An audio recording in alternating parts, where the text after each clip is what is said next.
company 27 years. I've done a lot of jobs there. Preload, I've unloaded, air driver, air walker, driver, and now clerk. The one thing I noticed that across the board, the first thing you have to demand is a degree of respect for management. Regardless of your job, or your title, or what position you have, everyone has to demand respect. And when I realized there's no respect anymore. Management doesn't respect the individuals regardless of how young they may be or how old they may be. There used to be a time at UPS where if you had 30 years, you demanded that degree of respect. It was there. They realized you were a good worker, and they would quickly tell you, oh, you're a good worker. You're the best worker we have. But at the same time, as soon as you make one little mistake, you're pulled in office. How can I be your best worker and be pulled in the office for something so minor, or something you could have just told me, or something that I already know and just forgot? They seem to forget that we're all human. We're all human. There's no degree of humanity anymore. If I see a man doing something wrong, take the time, stop him, pause him. What is he doing wrong? Probably he doesn't know.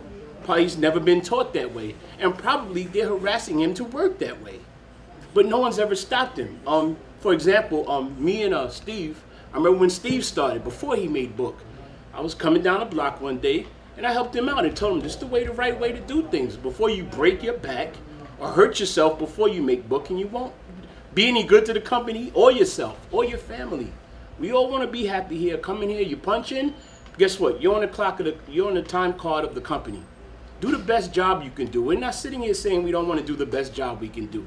But we're sitting here saying there's a degree of respect, there's a degree of humanity, and it seems to have been lost when the company went public, and now everything is numbers. Everything is known. When I was a driver, I was pulled in for a half a stop. I didn't know that existed.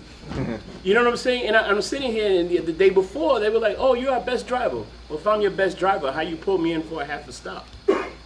But now, I don't know. We have to really communicate and try to get the word out. The company makes sure that we can't speak to the members.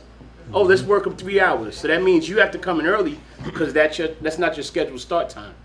Oh, well, let's have these guys come in. Let's have these guys leave early.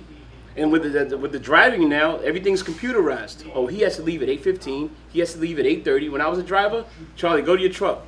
Got to the point I was almost like a robot. Here's the keys. Here's your diet. Here's your paperwork. Go. There was a time where everything was a little more, should I say, slower. There was a time where everyone took the time to make sure that the worker, regardless of your title or where you worked, preload, driver, whatever, you knew what you were doing. You had a chance to succeed. You had a chance to work a fair day's pay for a fair day's work. Thank you.